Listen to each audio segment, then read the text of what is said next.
Are you honestly sorry that these changes have occurred? No, I'm not sorry. I like to see them come up, but at the same time, can I say that I would rather see it coming up with some education, but they've got no education, and it'll take them a couple of 100 years. They've only just come down from the trees. So you really are sorry that these changes have occurred? I don't want, yes, exactly, I don't want it.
A year ago, Mr. Vorster said there would be changes. I've seen a few of these changes. How would you sum them up? Well, some of them are important and some of them really are just cosmetic.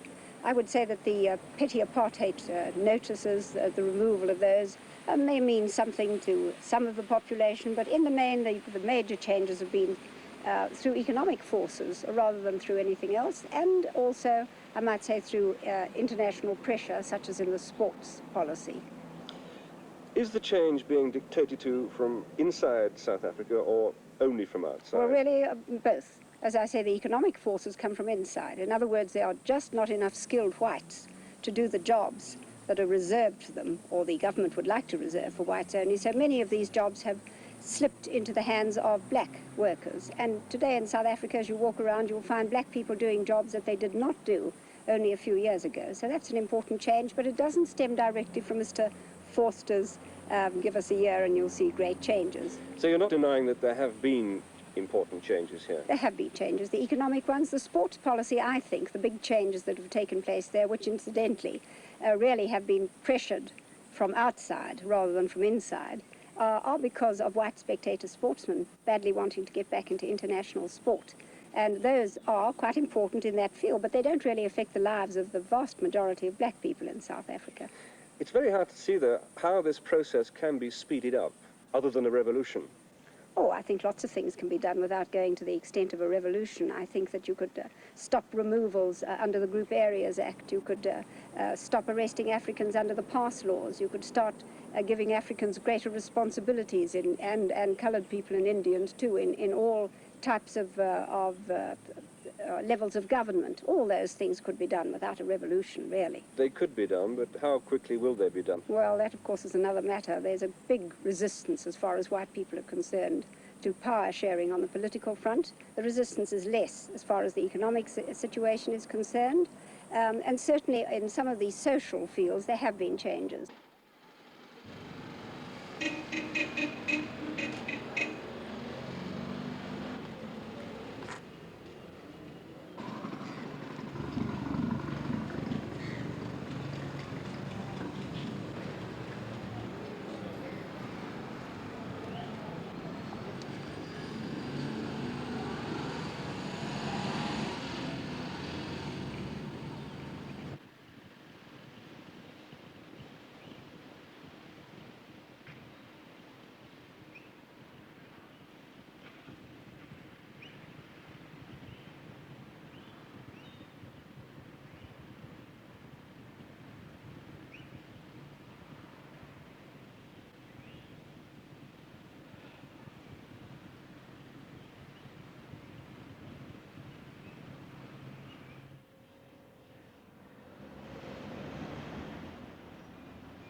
How did these people first know they were being moved out?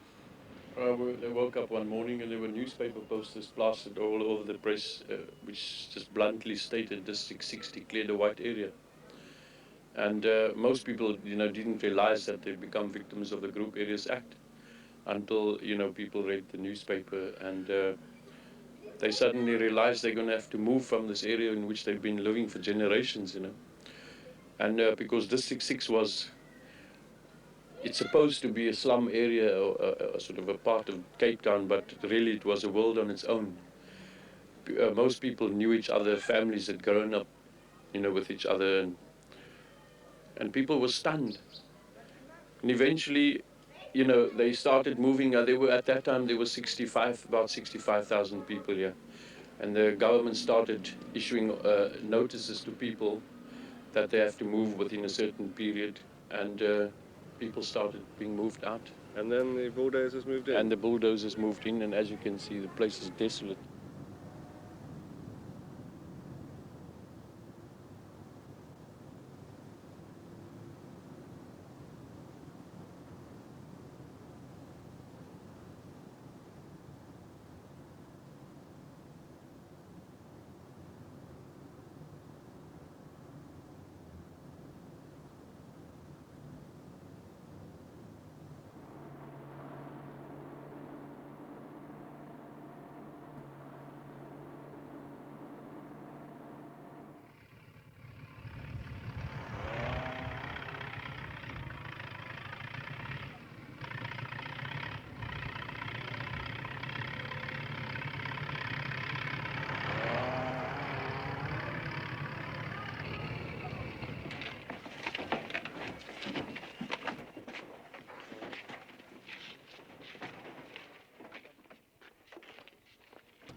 Much more to the left. It is a point that our people are becoming more and more disillusioned with white South Africa, generally speaking. And also, if one looks at the Angolan crisis, just to give a point in view, our people support the MPLA not because they support communism, but because they look upon these people as their liberators. They see these people as coming to save them from the white man, and that they will be relieved from white rule. And there it is more or less a most anti-feeling against white South Africa.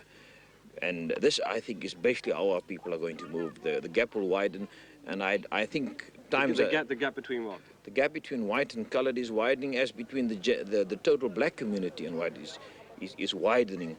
And unless something constructive is done by white South Africa, in the long run, white South Africa will find itself standing alone.